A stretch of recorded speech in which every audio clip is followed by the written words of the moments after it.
essa frase enriquece o princípio e lhe dá um sentido prático, né? O crente é livre para fazer o que lhe agrada, porém é necessário não se deixar dominar por nada que seja inconveniente. Noutra epístola, o apóstolo Paulo adverte: o pecado não terá domínio sobre vós, pois não estáis debaixo da lei, e sim da graça. Qual que é o problema então? A questão do controle, do autocontrole. Paulo, ele usa a expressão, né? Eu me fiz de louco para com os loucos, eu me fiz de fraco para com os fracos, para pregar a palavra de Deus. Paulo tinha um autocontrole, e ele então controlava os desejos da sua carne e ia anunciar o evangelho. O grande problema é que o pecado, ele não pode nos dominar. A gente não pode ser dominado pelo pecado. Uma pessoa, vamos pensar numa pessoa hipotética, qualquer pessoa, ela tem um vício. Todas as vezes que nós estamos debaixo de um vício, a gente pode dizer que nós somos escravos desse pecado. Jesus fala que nós somos livres, nós não somos mais escravos, e a palavra não se contradiz. Então, qual que é o crivo, o último crivo aqui dessa primeira parte da lição? É que eu tenho que dominar. O pecado não pode me dominar, as coisas não podem me dominar. Eu tenho que ter um equilíbrio. Que nem eu falo, eu jogo bola uma vez por semana, mas se isso se tornar uma prática viciosa, a Ana vai falar assim: mas puxa vida, e os outros dias da semana? Você tem igreja, você tem esposa, você tem família. Então tudo aquilo que se perde o controle, acaba prejudicando a nossa vida, primeiramente com Deus e com as pessoas que estão à nossa volta. Um dos pecados que provoca a escravidão é o sexo ilícito, ou seja, aquele que não é permitido pelo Senhor. A gente estudou isso na semana passada. Vocês lembram desse pecado ilícito? Que é aquele fora do casamento, ou você é casado e tem uma relação extraconjugal. Isso para Deus é sexo ilícito, né? Então, muita gente é presa nessa questão, em várias formas, né? Como todos os outros pecados que não são resistidos, os pecados do sexo se avultam e eventualmente corrompe não só a pessoa diretamente envolvida, mas também pessoas inocentes do seu círculo de relacionamento. Vamos pensar numa pessoa que praticou o sexo ilícito. Davi diz a palavra de Deus que um dia ele estava à tarde no seu palácio, no tempo que os reis eram para ir na guerra. Ele estava dando uma cochilada à tarde, ele levantou, foi para a sacada ali do seu palácio, e ele viu Batseba tomando banho. E ele falou o quê? Manda chamar aquela mulher. Só que Batseba tem um porém, ela era casada. E tem um outro porém, Davi também era casado. E aí diz a história que Davi então ele praticou o sexo ilícito, que era uma relação extraconjugal.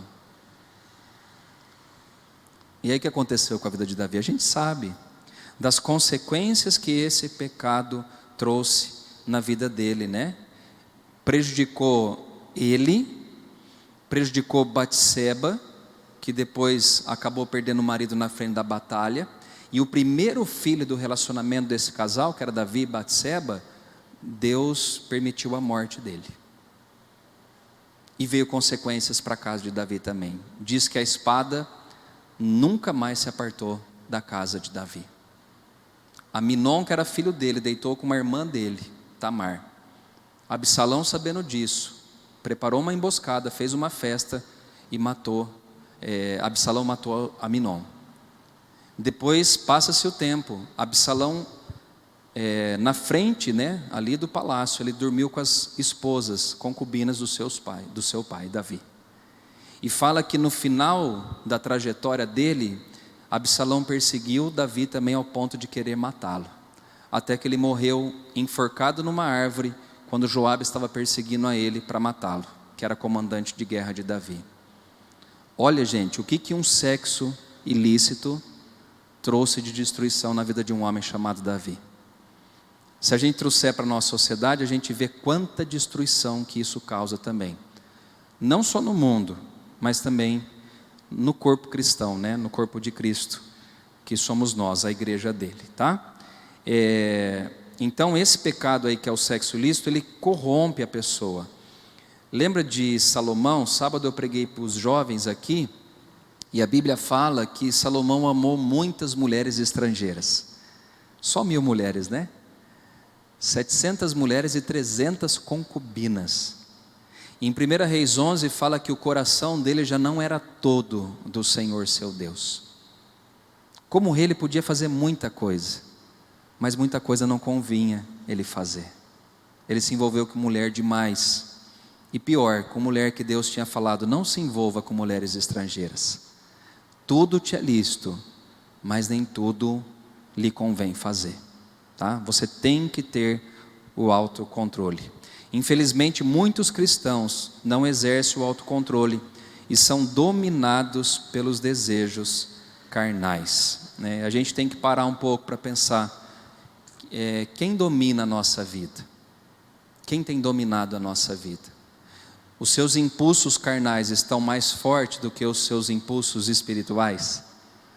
A Bíblia fala, e o próprio Paulo fala disso, que existe uma guerra acontecendo constantemente na minha e na sua vida. Sabe qual que é? É a carne contra o espírito. É uma guerra. Paulo disse que o bem que ele queria fazer, ele não fazia. E o mal, ele praticava assim de maneira muito fácil. Né? Que possamos ter o autocontrole. Que possamos dominar a nossa vida. Agora, de que maneira que nós dominamos a nossa carne, gente? Só tendo comunhão com Deus. Se a gente não tiver comunhão com Deus, a nossa carne vai vencer essa batalha, né? A carne não converte. Jesus disse, o espírito está pronto, mas a carne é fraca. A carne é fraca. Os desejos pecaminosos, você que já tem filho mais adulto, né? Ou você vê até quem já tem criança, tem as avós aí, o pecado já está dentro do coração do ser humano. A criança, por natureza, ela já tem os instintos carnais. Na idade do Gustavinho e da Elisa, né? Você dá um brinquedo lá para um, fala, esse aqui é seu. O que vai dar se eles estiverem junto brincando? Briga, rapidinho. Por quê? 1 minuto, né? Não dá mais do que isso, nem menos, é 1 minuto, 1 minuto e meio. Por quê? Porque a natureza carnal está dentro dele. Fala, não, a vovó deu para mim, isso aqui é meu. É o desejo, é o impulso carnal. Paulo fala que nós temos que ter, então o quê? Eu não vou deixar me dominar por nenhuma delas. Eu vou ter um autocontrole. Eu vou lutar. Paulo fala que esmurrava o próprio corpo dele, para não cair naquilo que ele havia pregado e ensinado. Não só a igreja de Corinto, mas nas igrejas que ele pastoreou. Deu para entender isso, gente? Ninguém precisa se autoflagelar, não precisa. Mas você tem que ter um autocontrole. Temos que ter um autocontrole.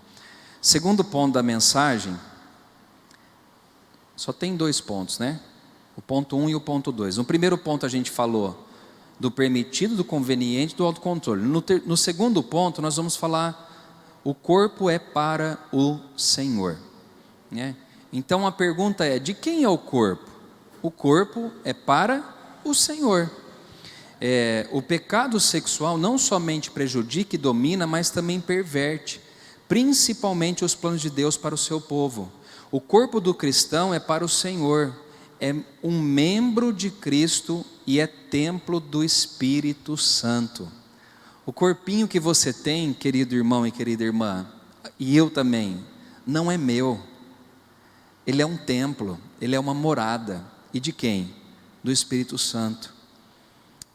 As pessoas às vezes, eu vou entrar num tema aqui que é bem delicado, mas eu queria falar hoje a respeito dele, que é a questão da tatuagem. Queria falar um pouquinho disso. Eu moro num apartamento alugado. E dentro do contrato que eu tenho de locação nesse apartamento, nesse imóvel, eu sou responsável por tudo aquilo que eu estou fazendo no imóvel. E quando eu for devolver esse imóvel, eu tenho que seguir à risca uma vistoria que a imobiliária faz. Em algumas delas, ela especifica até a marca da tinta que você vai usar para colocar na parede. Por que você está falando isso, pastor? Porque eu habito nesse imóvel, mas esse imóvel não é meu. Eu posso fazer o que eu quero nele? Até posso. Só que quando eu for sair desse imóvel, eu tenho que prestar conta com quem? Com a proprietária. Deu para entender um pouquinho onde eu estou querendo chegar? Esse corpo que você tem, ele não é seu. E nem meu. Esse corpo, a Bíblia fala que é templo do Espírito Santo. Aí eu vou voltar a falar um negócio da tatuagem. Porque se o corpo não é meu, eu tenho o direito de pintar esse corpo? Eu tenho o direito de escrever nesse corpo? Irmão, a gente tem que tomar cuidado, porque a Bíblia não fala é pecado você fazer tatuagem. A Bíblia fala, aliás, muitas coisas, mas algumas ela não fala. Ela não vai falar especificamente sobre isso. Ela não vai falar. Mas, irmãos, para um bom entendedor, meia palavra basta. Se o corpo não é meu, eu não posso fazer aquilo que eu quero do meu corpo. E aí entra também a questão, ontem eu fui no médico, tomei um puxão de orelha do médico, porque ele falou assim, está tudo ok os seus exames, a próstata está boa, PSA do sangue está bom, a glicemia está boa, viu, Ana Rosa? Pelo menos, né? Ácido úrico, falou todos os exames. Aí ele falou assim, você tem que tomar cuidado com uma coisa só, que é a questão do seu colesterol, né? E aí, ontem à noite a gente foi num grupo de comunhão e tinha fritura. Eu falei, ai meu, como que é difícil, né? E sabe por que eu estou falando disso? Porque entra no cuidado com o meu corpo. Não é questão só se eu vou morrer ou não. Cigarro, bebida alcoólica. A Bíblia não fala assim, não fumarás. Ela fala, tem na sua Bíblia isso? Não tem. Mas se você é templo do Espírito Santo, você vai destruir o seu pulmão e tantas outras coisas, através do cigarro, através da maconha, da cocaína, do álcool. Não é lícito. Ele não tem uma palavra específica, mas nós sabemos que o corpo não é nosso. Nós vamos prestar conta daquilo que nós estamos fazendo com o nosso corpo, né? De que maneira que nós estamos usando uma morada que não é nossa. Esse corpo aqui, gente, ele pertence, biblicamente falando, ele é templo e morada do Espírito Santo de Deus, ou deveria ser, né? E se é morada de Deus, de que maneira que eu tenho que manter esse corpo? É aí que está. Alguém gosta de morar numa casa suja? A gente não gosta. 2, 3 vezes por semana, ou até mais, a gente faz o quê? Varre, passa pano, lava. Por quê? Porque você quer morar num ambiente agradável. Assim também é o Senhor. Ele quer habitar num templo, que sou eu e você, santuários dele, não sujo, mas um lugar limpo, onde Ele é bem-vindo, onde Ele entra e faz morada no nosso coração, tá? Deu para entender isso? Vocês entenderam, já estou feliz demais. O propósito, primeiro aí dentro desse segundo item aí, primeiro ponto, o propósito do Senhor para o corpo. O Senhor tem um propósito para o corpo dos seus filhos. Essa é a razão porque não podem ser toleradas com qualquer tipo de imoralidade sexual. Os coríntios, o que eles estavam fazendo? Eles estavam errados no modo de pensar em relação ao corpo. Julgavam que se comer é uma função natural, a atividade sexual também o é. Eles transformaram as duas coisas. Assim como comer é necessário para o organismo, o sexo também é necessário para o organismo, porque é uma coisa natural, que Deus nos criou dessa maneira. Paulo combate essa ideia mostrando que o estômago e os alimentos são transitórios. O corpo, porém, tem um fim diferente. É para o Senhor e o Senhor para o corpo. Godete, ele diz, a seguinte síntese: o corpo é para Cristo, para lhe pertencer e para servi-lo. E Cristo é para o corpo, para nele habitar e glorificá-lo. Então esse corpo, gente, que eu e você temos, é a habitação do Senhor. E aquilo que nós fazemos através da nossa vida é para glorificar o nosso Senhor. Deu para entender isso? Então a igreja de Corinto estava errada, né? A igreja de Corinto, ela estava andando por um caminho meio escorregadio, meio sombrio. E Paulo corrigiu dizendo, vocês estão errados. O estômago e o alimento, né, que são transitórios, não tem nada a ver com a questão sexual. É diferente, é um pecado diferente. E é isso que ele combate, tá? No segundo ponto, a ressurreição do corpo. O propósito de Deus para o corpo tem uma dimensão eterna. Ele o ressuscitará. Tudo o que é verdade em relação a Jesus quanto ao destino do seu povo é verdade em relação a nós. Se Deus ressuscitou Jesus entre os mortos, com os cristãos ocorrerá o mesmo. A Bíblia fala que, e aí que já entra aí nessa última parte, que o nosso corpo vai ser glorificado. Esse corpo que nós temos, ele vai ser glorificado. Como vai ser, pastor, o corpo? Eu não sei. Porque a glorificação é tirar a corrupção, a maldade do corpo e transformar num corpo puro, santo, sem iniquidade alguma, tá bom? É isso que vai acontecer conosco. Terceiro ponto, a união do corpo com o Senhor. Paulo inicia com uma pergunta retórica dizendo, não sabeis o quê, né? Para levar os coríntios a entenderem que é fundamental a união do crente com Cristo. Para ele, os cristãos estão unidos a Cristo de modo inseparável, pois são membros de Cristo, e por isso se tornou odiosa a prática sexual corriqueira em Corinto. Lembra que Paulo fala que nós somos membros do corpo de Cristo? É nesse sentido. Eu sou membro do corpo de Cristo. Eu não posso viver debaixo de uma prática sexual ilícita que desagrada ao Senhor, porque eu sou um membro do corpo dele, assim como vocês também são membro do corpo de Cristo. Quando as pessoas vão se tornarem membro aqui na nossa igreja, a gente tem esse costume de dizer, vocês são membros da igreja do Nazareno, mas lembre-se, vocês representam Cristo na sociedade. Maior do que a placa que nós temos lá na frente, irmãos, é a pessoa de Jesus. Eu não represento só a igreja nazarena, eu represento Jesus, porque eu sou membro do corpo de Cristo.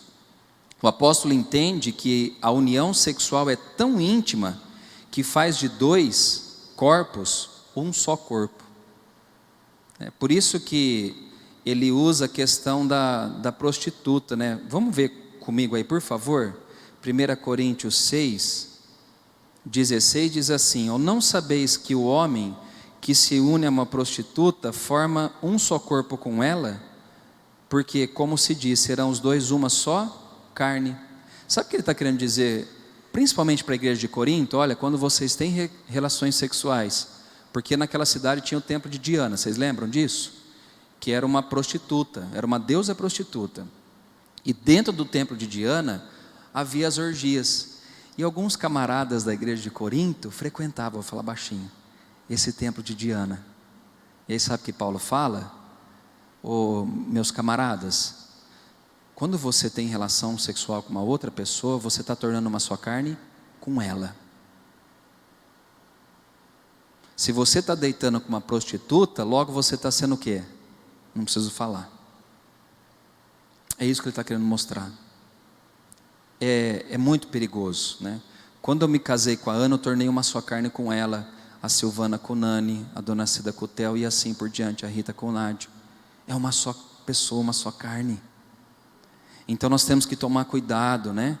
A união do corpo é com o Senhor. Eu não vou me deitar com uma prostituta, porque eu sou templo do Espírito Santo. E eu vou me tornar uma só carne com essa mulher, ou com um homem também, né? Do outro sexo. Até aqui todo mundo está entendendo, gente?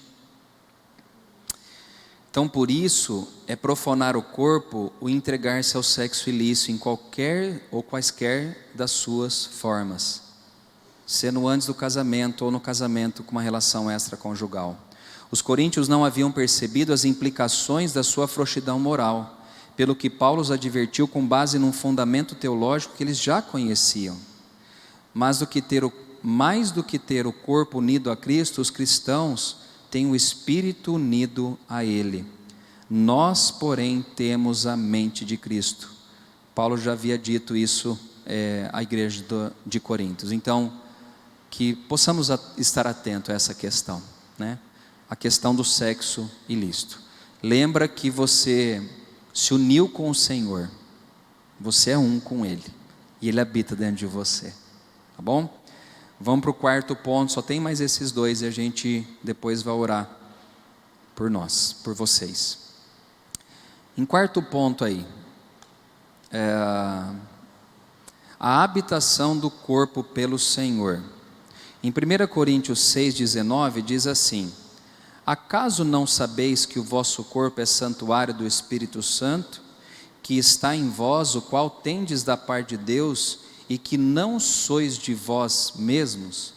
Entra naquilo que eu já falei, né? Que eu e você não somos dono do nosso próprio corpo. Tem muita gente que fala, eu sou dono do meu próprio nariz. Não é, você não é dono de nada.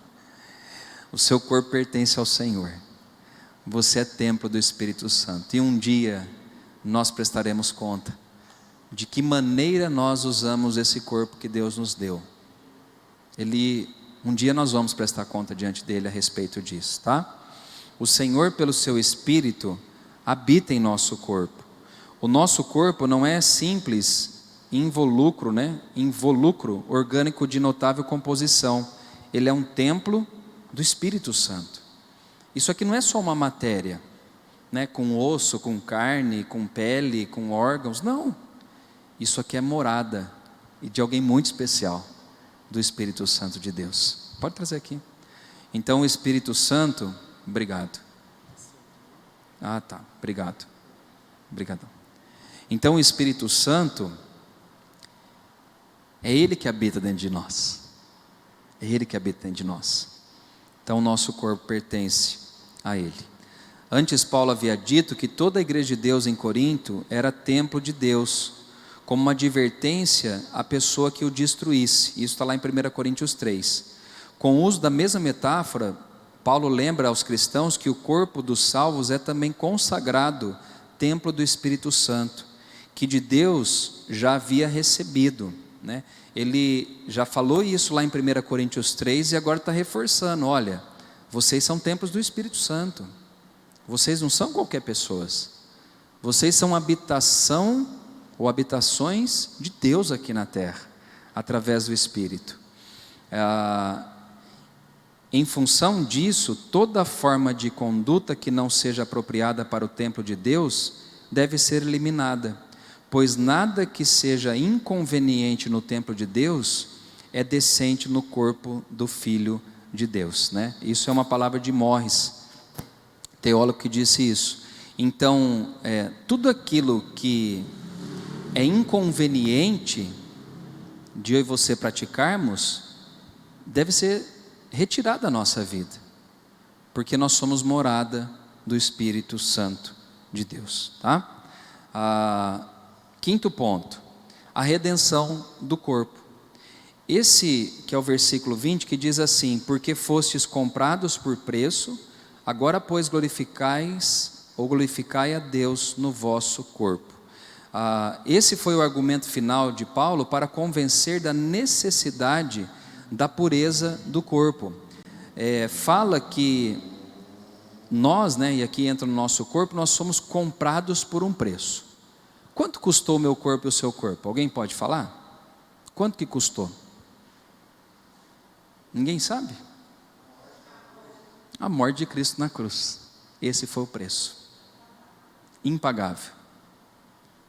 Esse foi o preço. Jesus pagou, né? E a gente fala, né, que a salvação é pela graça, mas custou um alto preço. Que não foi eu e você que pagamos, foi o próprio Jesus naquela cruz. Então, o que ele está dizendo é isso: vocês foram comprados por um preço. Houve um preço pago pelo seu resgate. O seu corpo tem um dono. Ele foi comprado na cruz do Calvário através do derramamento do sangue de Cristo. E se tinha sido comprado por preço e agora pertencia a um novo Senhor, importava que apenas a Ele estivesse sujeito, né? Nós estamos sujeitos àquele que nos comprou, que nos resgatou, aquele que pagou a nossa dívida na cruz do Calvário, que morreu pelos nossos pecados.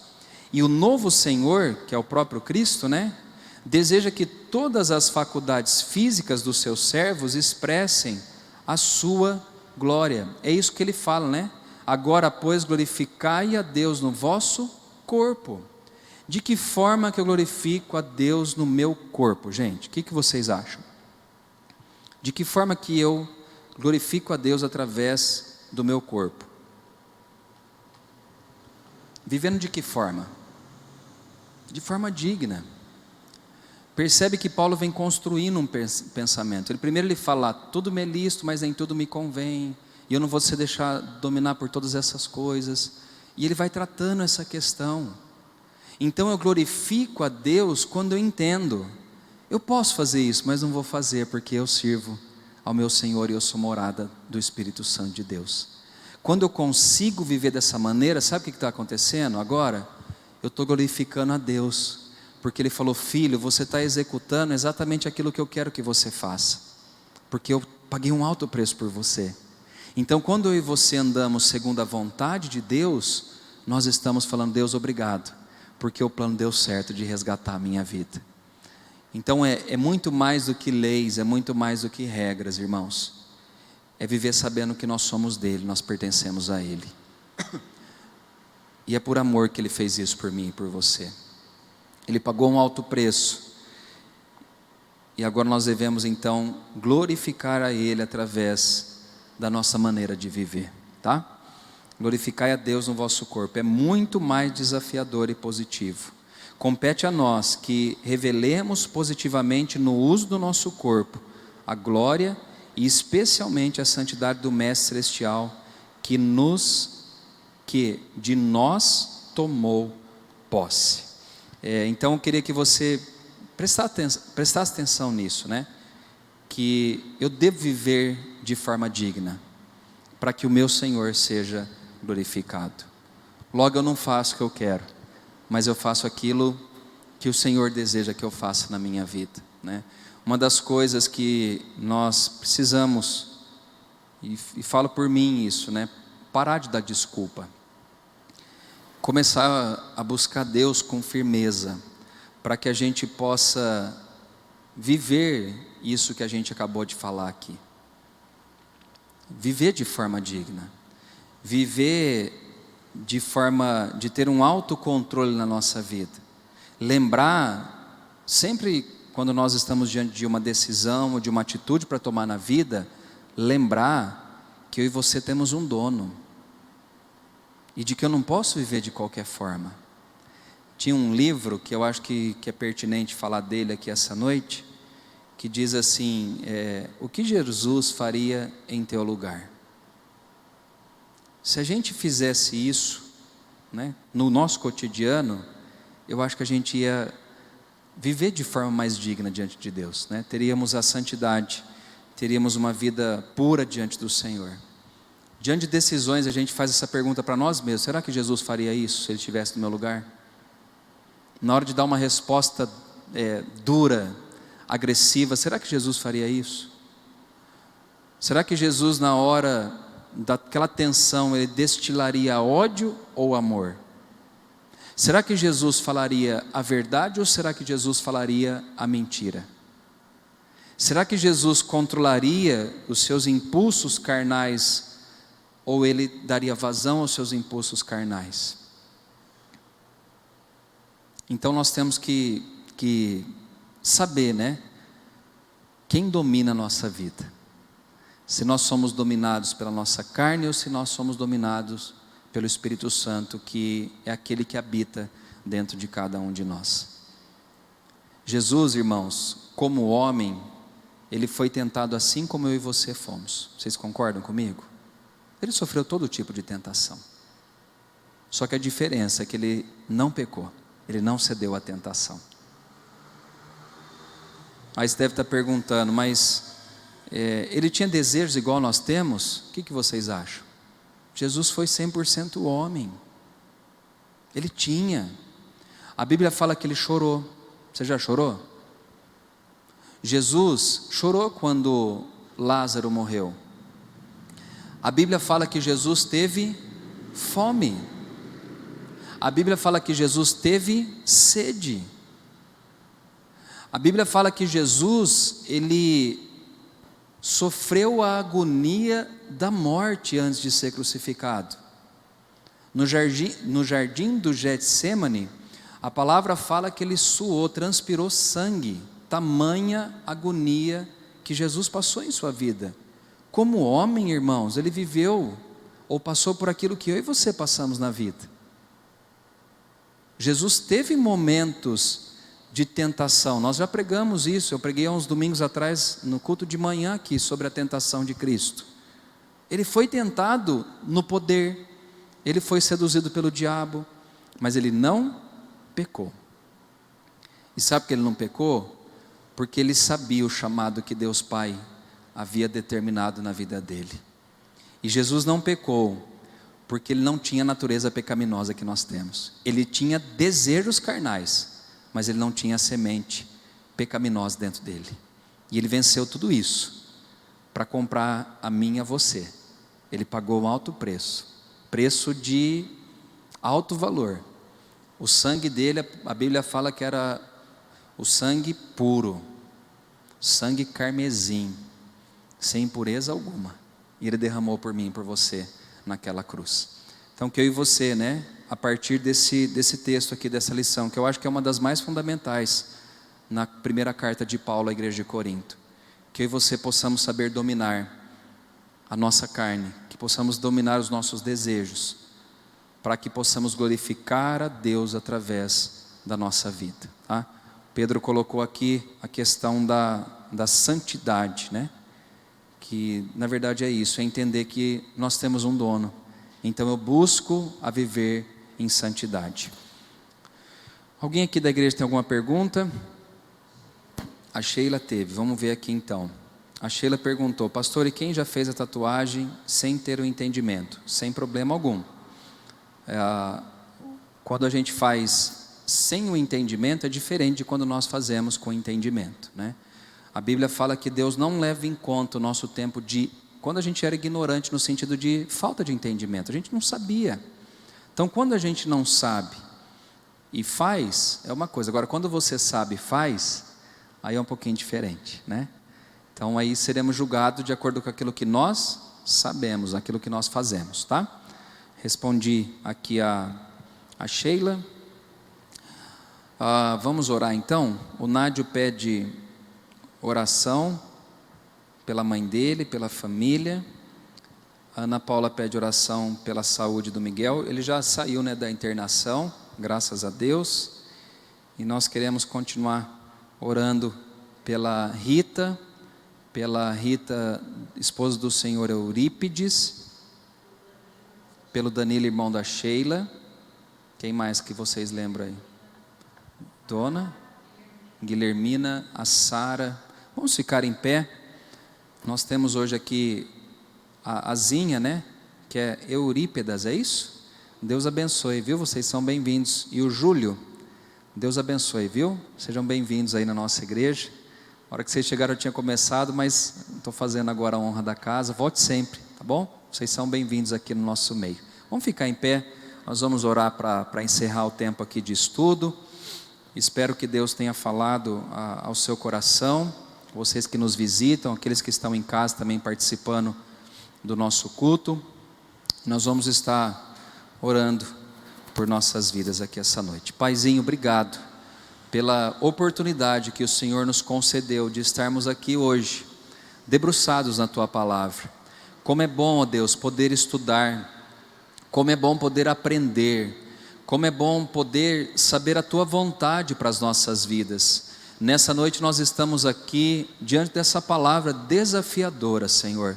Nos ajude a termos o autocontrole, que possamos saber aquilo que nos é lícito fazer, aquilo que é conveniente nós fazermos ou não, que possamos estar sendo alimentados, inclinados, não a fazer a vontade da nossa carne, mas fazer a vontade do Espírito Santo que habita dentro de cada um de nós.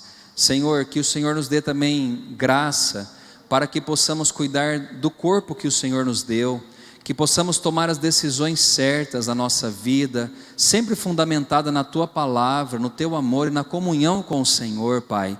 Que o Senhor tire de nós toda impureza, que o Senhor limpe os nossos corações, a nossa mente, para que possamos apresentar o nosso corpo santo diante de Ti, a nossa vida santa e pura diante do Senhor, ó Pai. Que nessa noite Teu Espírito Santo possa convencer cada um de nós do pecado, da justiça e do juízo. Pai, fala com a Tua igreja, abençoa, Senhor. Ó Deus, a palavra do Senhor foi anunciada, mas eu sei que é só o Teu Espírito quem tem poder para convencer.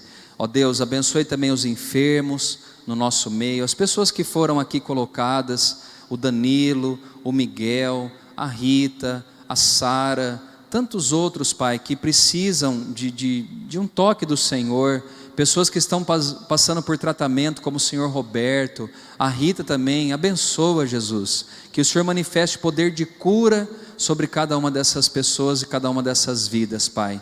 Abençoe também a Zinha que está nos visitando hoje à noite, o Júlio. Abençoe as pessoas que estão em casa participando desse culto, os que estão aqui na igreja também. Coloque a Tua mão de poder sobre cada uma das nossas vidas. É o que nós pedimos e agradecemos em oração, em nome de Jesus. Amém. Que o amor do Pai, a graça redentora do Filho e que as doces consolações do Espírito Santo sejam sobre nós hoje, para todos sempre. Amém. Deus abençoe você que está aqui, que está em casa, e um ótimo final de semana para todos, em nome de Jesus.